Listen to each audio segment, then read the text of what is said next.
قرآن میں ہے.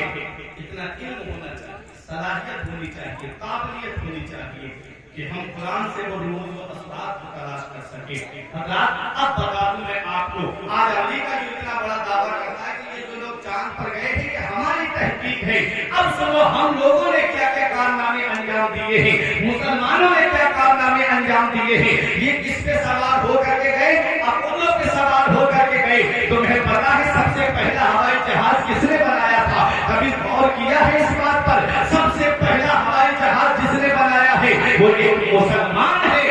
ایک مسلمان نے سب سے پہلا ہوائی جہاز بنایا ہے, جن کا نام حضرت عباس بن فرناس ہے, جنہوں نے مسجد قرطبہ میں بیٹھ کر کے قرآن کریم کو پڑھ کر کے پرندے کا تصور لے کر کے, یہ پرندے کو جو فضا میں مینٹین کر کے رکھتی ہے, جو بیلنس بنا کے رکھتی ہے, وہ پرندے کو اس کی پونچھ بنا کر کے رکھتی ہے, بغیر پونچھ کا ہوائی جہاز بنایا تھا. اور وہ 8 منٹ تک تقریباً فضا میں اڑا بھی ہے. لینڈنگ کے وقت میں کریش ہو گیا. تو یہ سب سے پہلا ہوائی جہاز کس نے بنایا تھا؟ یہ ایک مسلمان نے بنایا ہے. اور ایک یہ کاغذ جو آج آپ اخبار پڑھتے ہو, لائبریریوں میں کتابیں پڑھتے ہو, یہ سب سے پہلا کاغذ کس نے بنایا ہے؟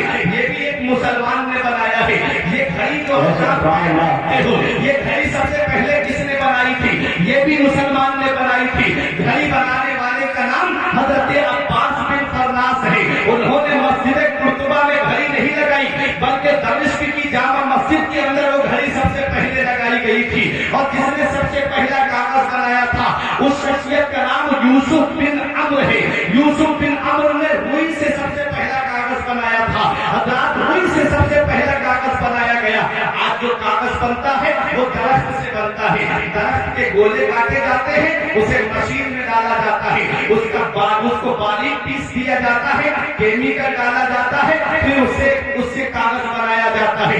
پہلے کاغذ سب سے پہلا حضرت یوسف بن عمرو نے روئی سے کاغذ بنایا تھا. حضرات اب کاغذ کیا ہے؟ آپ کاغذ کو دیکھتے ہوگے. آپ کے بچے اسکول پڑھنے جاتے ہیں تو ان اسکول سے جب بچے پڑھ کے آتے ہوں گے تو کبھی کبھی وہ گھر پہ ورک کرتے ہوں گے, گھر پہ کام کرتے ہوں گے. آج میں آپ کو مثال سے آپ کے انداز میں سمجھا کے جانا چاہتا ہوں کہ ہمارے قرآن کی شان کیا ہے, حافظ قرآن کی شان کیا ہے. دیکھو اگر آپ کا ایمان تازہ نہ ہو جائے تو کہنا. قرآن کی شان دیکھیں, سب سے کاغذ کے اوپر آج لکھا ہوا کیا ہوتا ہے؟ کہیں ABCD لکھی ہوتی ہے, کہیں چھوٹا آ لکھا ہوتا ہے. حضرات بچہ آگے بڑھتا چلا جاتا ہے, کتابیں بدلتی چلی جاتی ہیں, کتابیں چینج ہوتی چلی جاتی ہیں. پھر وہی بچہ جب پڑھ جاتا ہے, جب اعلیٰ ڈگری حاصل کر لیتا ہے, کوئی پولیس محکمے میں چلا جاتا ہے, کوئی جا کر کے کسی پارٹی کا لیڈر بن جاتا ہے. پڑھنے کے بعد میں جب وہ اعلیٰ منزل پہ پہنچ جاتا ہے, حضرات اب وہ کتابیں جو الماری میں رکھی ہیں, جو پہلے دوسرے درجے کی کتابیں ہیں, وہ الماری میں رکھی ہوئی ہیں. اب بیٹا کہاں ایئر کنڈیشن روم میں رہ رہا ہے, اب بیٹا اسکارپیو کار سے گھوم رہا ہے, اب وہ بیٹا فارچونر سے گھوم رہا ہے اور AC روم میں بیٹھا ہے. کوئی اسی کتاب کو پڑھ کر کے کوئی SDM بنتا ہے, اسی کتاب کو پڑھ کر کے کوئی CO بنتا ہے, اسی کتاب کو پڑھ کر کے کوئی LLB بنتا ہے, اسی کتاب کو پڑھ کر کے کوئی جج بنتا ہے, اسی کتاب کو پڑھ کر کے کوئی لیڈر بنتا ہے. حضرات بتانا مقصد یہ ہے, اس کتاب کو پڑھ کر کے وہ تو SDM بن گیا, وہ تو بہترین منزل پہ پہنچ گیا. اب اس کتاب کا کیا ہوتا ہے؟ جس نے شروعات میں پڑھا تھا اس کتاب کو اس کے والد نے اٹھایا اور بھنگار والے کے ہاتھ بیچ دیا, اور بھنگار والے نے اس کتاب کا کیا کیا؟ دکانوں پہ الگ الگ انداز میں بیچ دیا. دکاندار نے کیا کیا؟ اسے اپنے سائز میں کاٹا کتاب کو, کسی پہ سموسا رکھ کر کے بیچ دیا, کسی پہ بریڈ پکوڑا رکھ کر کے بیچا, کسی پہ جلیبی رکھ کر کے بیچی. اب وہ کھانے کے بعد میں کاغذ جیب میں نہیں رکھا جاتا ہے, بلکہ زمین پہ ڈال دیا جاتا ہے, اسے نالی میں پھینک دیا جاتا ہے. جس نے SDM بنایا وہ تو کمرے میں رہتا ہے اور بنانے والا نالی میں پڑا ہوا ہے. جس نے CO بنایا وہ تو نالی میں پڑا ہوا ہے, جس نے PM بنایا وہ تو نالی میں پڑا ہوا ہے. ارے جس نے CM بنایا وہ نالی میں پڑا ہوا ہے. حضرات کاغذ ایک ہے, سیم مشین ہے, سیم درخت ہے, سیم کیمیکل ہے, کاغذ ایک ہی ہے, لیکن اس پر چھوٹا بڑا لکھا ہوا نہیں ہے, بلکہ بسم اللہ الرحمن الرحیم لکھا ہوا ہے. اس پر سورہ فاتحہ لکھی ہوئی ہے. کاغذ ایک ہے,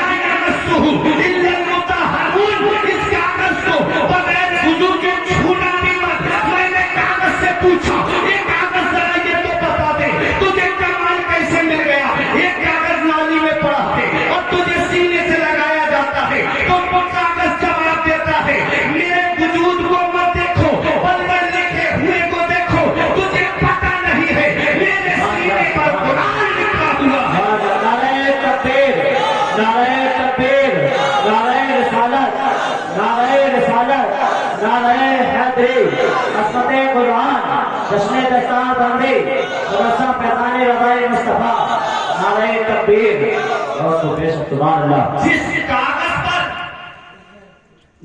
کاغذ پر قرآن لکھ جائے وہ کاغذ ممتاز ہو جائے, وہ کاغذ شان والا ہو جائے, تو جس حافظ کے سینے میں قرآن کا 30 پارے آ جائے اس حافظ کی شان کا آگا. سوچو, کاغذ پہ قرآن لکھ جائے تو کاغذ شان والا ہو جائے, جس حافظ کے سینے میں قرآن آ جائے اس حافظ کی شان کا آگا. نبی فرماتے ہیں مشکات شریف کی حدیث پاک ہے, قرآن کو اگر چمڑے میں لپیٹ کر کے آگ میں بھی ڈال دیا جائے تو آگ قرآن کو نہیں جلا سکتی, آگ قرآن کو نہیں جلا سکتی. تو جس سینے میں قرآن محفوظ ہو اس سینے کو جہنم کی آگ کیسے جلا, اس سینے کو آگ کیسے جلا سکتی ہے. لوگوں, آپ نے نام سنا ہوگا حافظ رحمت علی خان کا, کبھی سنا ہے؟ مزار بتا دوں آپ کو, باقر گنج میں آپ جب ادھر سے آئیں گے سٹی اسٹیشن کی طرف سے تو لیچی باغ محلہ پڑتا ہے, اس کے اندر ان کا مزار ہے. حافظ رحمت علی خان بریلی شریف, روڈ کے کنارے اکثر مسجدیں جو ہے وہ بتایا جاتا ہے کہ انہی نے تعمیر کر, اور ان کی ایک بہن تھی بی بی صاحبہ, ان کو کہا جاتا ہے بی بی جی صاحبہ. انہوں نے اپنے بھائی سے کہا تھا, بھائی حافظ رحمت علی خان سے ہماری شادی میں جو پیسے آپ خرچ کریں تو ہمیں دے دیجیے. تو بھائی نے پیسے دے دیے. تو انہوں نے کیا کیا, اس پیسے سے مسجد بنوائی جو آج جو مظہر اسلام کے برابر میں ہے, مسجد بی بی جی. یہ تو ہستیاں ہیں. حافظ رحمت علی خان کو ابھی آپ کو میں سمجھاؤں یہ ہے کون. جب پیلی شریف کے اندر آپ جائیں گے وہاں ایک جامع مسجد ہے جو دلی کی جامع مسجد کی بالکل ہو ہوگی ہے. اس کی جب بنیاد کا نمبر آیا تو یہ شرط رکھی گئی کہ اس کی بنیاد وہ شخص رکھے گا جس کی نہ تہجد کی نماز قضا ہوئی ہو, نہ سنت غیر موقدہ قضا ہو. سنت غیر موقدہ جو عصر کی نماز میں اور عشاء کی نماز میں ہے, جس کے بارے میں مسئلہ یہ ہے کہ اگر وقت ہے تو پڑھ لو, اور اگر کسی نے نہیں پڑھی تو وہ گناہ گار نہیں ہوگا, لیکن عادت بنانا گناہ ہے. آدمی چھوڑتا ہی چلا جائے, اس کی عادت بنا لے تو یہ گناہ ہے.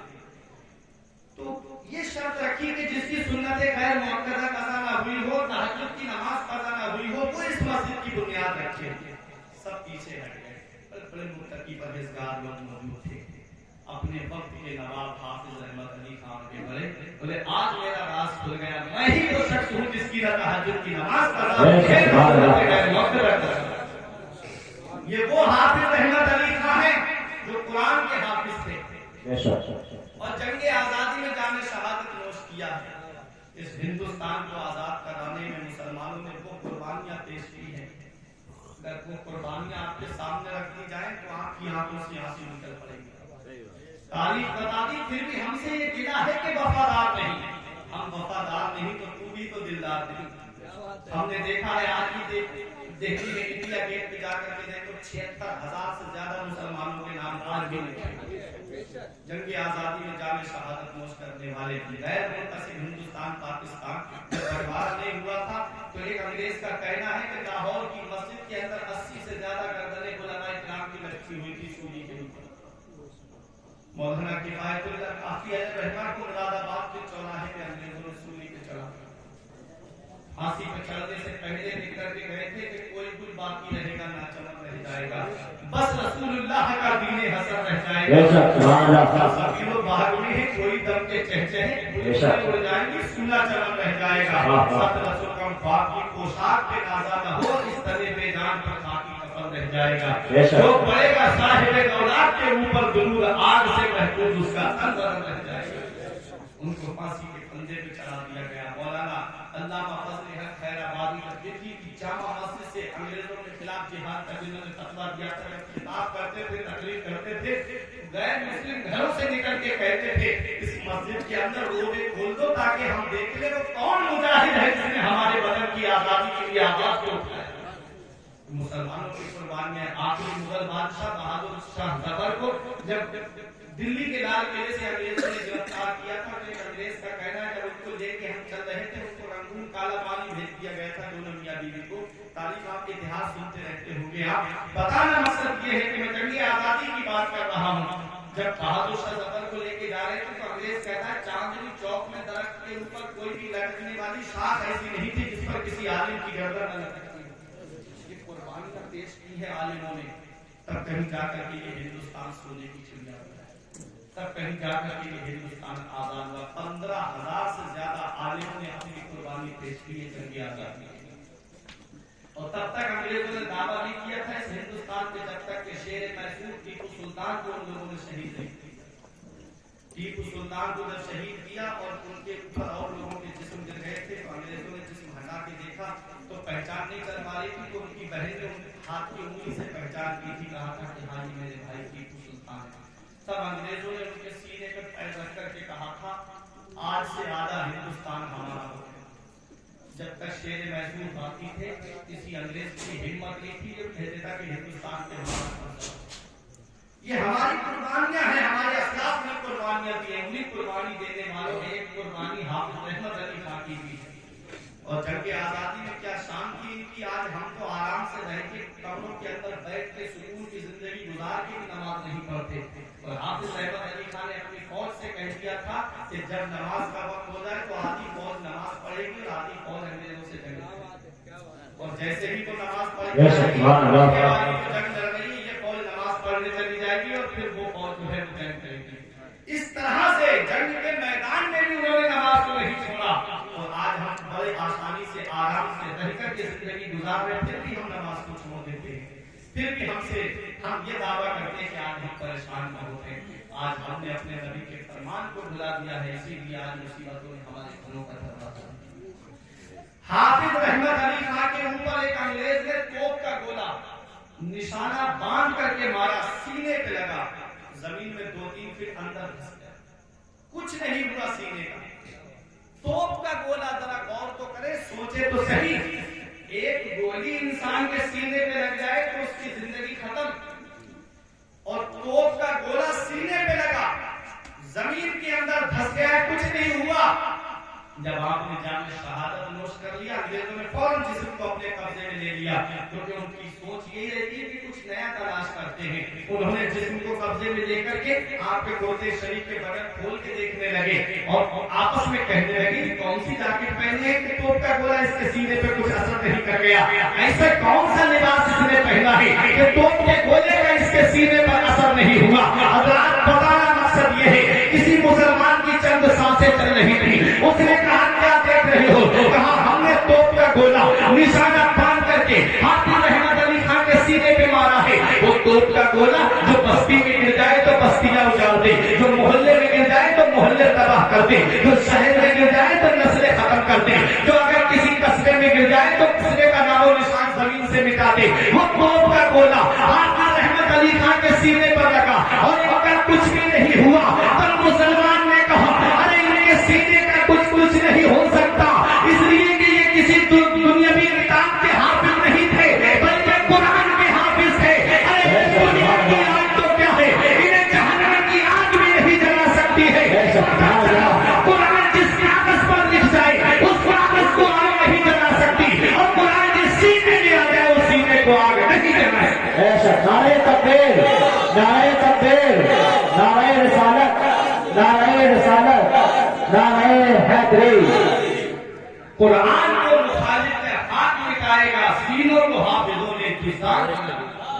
اسی لیے میں کہتا ہوں بخشش کی راہ مومنوں آسان بنا لو، اپنے لیے نجات کا سامان بنا لو، دنیا کی کتابوں پہ نظر بعد میں رکھنا، بچوں کو پہلے حافظ آج ہم نے سوچ رکھا ہے کہ آج بچہ جہاں بولنے کے لائق ہوا انگلش میڈیم اسکول میں بھیج دیا۔ یاد رکھو حضرت عبداللہ ابن مسعود فرماتے من اراد العلم فعلیہ بالقرآن فإن فیہ خیر الاولین والآخرین۔ حضرت عبداللہ ابن مسعود فرماتے ہیں جب بچے کو تم تعلیم دو تو پہلے اس کے ہاتھ میں قرآن دے دو، اسے قرآن دے دو، جب وہ قرآن پڑھے گا قرآن کے اندر اول سے لے کر کے آخر تک کا ذکر موجود ہے۔ اعلیٰ حضرت عظیم البرکت قرآن شریف کو ہی پڑھنے والے تھے۔ اعلیٰ حضرت نے کبھی بھی گھڑی کو گھڑی سے نہیں ملایا، گھڑی کو گھڑی دیکھ کر کے نہیں ملایا، آسمان کی طرف دیکھتے تھے، سورج کو ستاروں کو دیکھ کر کے اپنی گھڑی کا ٹائم ملا دیا کرتے تھے۔ محبت سے بولو سبحان اللہ۔ یہ قرآن پڑھنے والے کی شان ہے۔ اور ایک دن حضرت عبد القادر بدایونی علیہ الرحمہ گئے بریلی شریف میں، اعلیٰ حضرت عظیم البرکت کا انتظار کر رہے تھے، فجر کی نماز میں کافی دیر ہو گئی، حضرت کافی دیر ہو گئی، لوگ سمجھے کہ اب سورج نکل آیا ہے۔ اعلیٰ حضرت تیزی کے ساتھ آ رہے تھے، انہوں نے سوچا کہ دیکھیں اعلیٰ حضرت تیزی کے ساتھ آ رہے ہیں، ان کا مسجد میں داہنا قدم آتا ہے کہ بائیں قدم آتا ہے؟ ہوتا ہے نا کبھی تیزی میں ہوتے آدمی دھیان نہیں دیتا ہے، لیکن وہ اعلیٰ حضرت عظیم البرکت تھے، ان کے تقوی کا جواب نہیں، ان کے فتوے کا جواب نہیں، ان کی شان کا جواب نہیں۔ علامہ عبد القادر بدایونی فرماتے ہیں میں نے دیکھا آ رہے تھے بڑی تیزی کے ساتھ، جیسے ہی مسجد کے دروازے پر آئے فوراً اپنا داہنا قدم مسجد میں رکھ دیا، اور اعلیٰ حضرت جس سب پہ قدم رکھ رہے تھے داہنا قدم آگے جا رہا تھا، اللہ اکبر، مصلی پہ بھی داہنا قدم پہنچا اور فجر کی نماز پڑھائی۔ اس کے بعد میں لوگ سمجھنے لگے شاید اب سورج نکل چکا ہوگا، تو اعلیٰ حضرت فرماتے ہیں ابھی سورج نکلنے میں اتنے منٹ باقی۔ لوگوں نے جب گھڑی میں دیکھا اور اس کے بعد دیکھا تو اتنے منٹ کے بعد ہی سورج نکلا۔ یہ اعلیٰ حضرت کی شان ہے۔ قرآن پڑھنے والے تھے، قرآن میں ہر چیز کا بیان موجود ہے۔ اب ایک چیز اور بتا دیں، اعلیٰ حضرت کی قرآن پڑھنے والے تھے، اس لیے بتا رہا ہوں کہ قرآن میں ہر چیز کا بیان موجود ہے۔ جب جونپور کے اندر چینی میل لگا نا، شوگر میل، تو اس میل کے لوگوں نے یہ افواہ پھیلا دی تھی، مسلمانوں کے درمیان یہ پھیلا دیا کہ اس کے اندر خنزیر کی، شوگر کے اندر یعنی چینی کے اندر خنزیر کی چربی ملائی جاتی ہے۔ مسلمانوں نے ہاتھ کھڑے کر لیے، ہم نہیں کھائیں گے چینی، اور غیر مسلموں نے یہ جا کر کے افواہ پھیلا دی کہ اس کے اندر گائے کی چربی ملا دی جاتی ہے، تو انہوں نے بھی ہاتھ کھڑے کر دیا۔ بات اعلیٰ حضرت کے پاس میں استفتاء پہنچا، فتویٰ پہنچا کہ حضور آپ جواب دیجیے۔ اعلیٰ حضرت نے فرمایا میں ایسے جواب نہیں دوں گا۔ اعلیٰ حضرت گئے شوگر میل کے اندر اور جا کر کے وہاں مشاہدہ کیا، دیکھا سب طرف جا کر کے، اور وہاں کے مینیجر سے پوچھا کیا ایسا تم کرتے ہو؟ اس نے کہا نہیں مہاراج، ہم ایسا نہیں کرتے ہیں، آپ دیکھ لیجیے ہم جو شوگر بنا رہے ہیں، جو چینی بنا رہے ہیں، آپ اس کا مشاہدہ کر لیجیے۔ اعلیٰ حضرت گئے اور شوگر میل کا مشاہدہ کیا، دیکھا جا کر کے، آپ آئے اور آ کر کے اس کے چیمبر میں بیٹھے اور فرمایا کہ میں لکھ دوں گا کہ ایسا کچھ نہیں ہے، نہ خنزیر کی چربی ملتی ہے اس میں اور نہ گائے کی چربی ملتی ہے اس میں جا کر کے لکھ دوں گا، لیکن ایک مشورہ دے کے جانا چاہتا ہوں۔ بڑے بڑے انجینئر موجود تھے، بہت بہت بڑے انجینئر وہاں بیٹھے ہوئے تھے۔ اعلیٰ حضرت فرماتے ہیں میں ابھی شوگر میل کے اندر گیا، میں نے دیکھا چینی پیلے رنگ کی تھی اور چینی میٹھی موٹی بہت تھی۔ آپ نے فرمایا اگر اس بولٹ کو ڈھیلا کر دیا جائے اور آگ کا تاپمان کم کر دیا جائے تو یہ چینی باریک بھی ہو جائے گی اور سفید بھی ہو جائے گی۔ انجینئروں نے کہا ارے حضور اگر اس بولٹ کو ڈھیلا کر دیا تو مشین پھٹ جائے گی، حضور چینی تو کیا آگ لگ جائے گی مشین میں۔ اعلیٰ حضرت فرماتے ہیں کر کے تو دیکھو، جب ان لوگوں نے اس بولٹ کو ڈھیلا کیا، تاپمان کو کم کیا، تو تاریخ بتاتی ہے جیسا اعلیٰ حضرت نے فرمایا تھا کہ چینی باریک بھی ہو گئی اور چینی سفید بھی ہو گئی۔ سبحان اللہ، نعرہ تکبیر، نعرہ رسالت، جشن دستار بندی۔ کسی کالج میں تو نہیں گئے تھے، کسی یونیورسٹی میں تو نہیں گئے تھے، صرف قرآن پڑھا تھا اعلیٰ حضرت نے۔ انجینئر قدموں پہ گر کے کہتے ہیں کہ جب بریلی کے احمد رضا خان کے علم کا یہ عالم ہے تو مدینے والے مصطفیٰ کے علم میں کیا ہے؟ جب ان کے گدا بھر دیتے ہیں شاہان زمانہ کی جھولی، محتاج کا جب یہ عالم ہے، مختار کا عالم کیا ہوگا؟ چاہے تو اشاروں سے اپنے کایا ہی پلٹ دے، دنیا کی یہ شان ہے، ان کے غلاموں کی سردار کا عالم کیا ہے؟ قرآن جس سینے میں آ جائے وہ سینہ جو ہے وہ جہنم کی آگ سے محفوظ ہو جاتا ہے، بشرط کے قرآن کے عمل کرنے والا۔ حدیث پاک میں ہے نبی فرماتے جو قرآن کو پڑھے اور اس کے حلال کو حلال جانے اور اس کے حرام کو حرام جانے تو وہ اپنے عزیزوں میں، گھر والوں میں 10 ایسے لوگوں کی شفاعت کرائے گا کہ جن کے اوپر جہنم واجب ہو چکی ہے، جن کے لیے ٹکٹ کر چکا ہوگا کہ یہ جا کر فرم جہنم میں جائیں گے، لیکن وہ حافظ قرآن، جو قرآن قاری قرآن، جو قرآن کا پڑھنے والا ہے، اس پہ عمل کرنے والا ہے، قرآن کے فرامین پہ عمل کرنے والا ہے، تو قرآن کا حافظ 10 ایسے لوگوں کی شفاعت کرائے گا میدان محشر میں کہ جن کے اوپر جہنم